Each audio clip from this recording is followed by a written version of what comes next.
आज के जमाने में एक पिता अपनी जिंदगी में कमाया हुआ हर सिंह जी द्वारा 500 रुपए अपनी बेटी की शादी में खर्च कर देता है।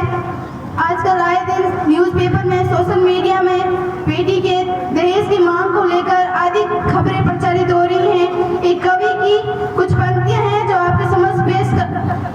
पेश कर रही हूँ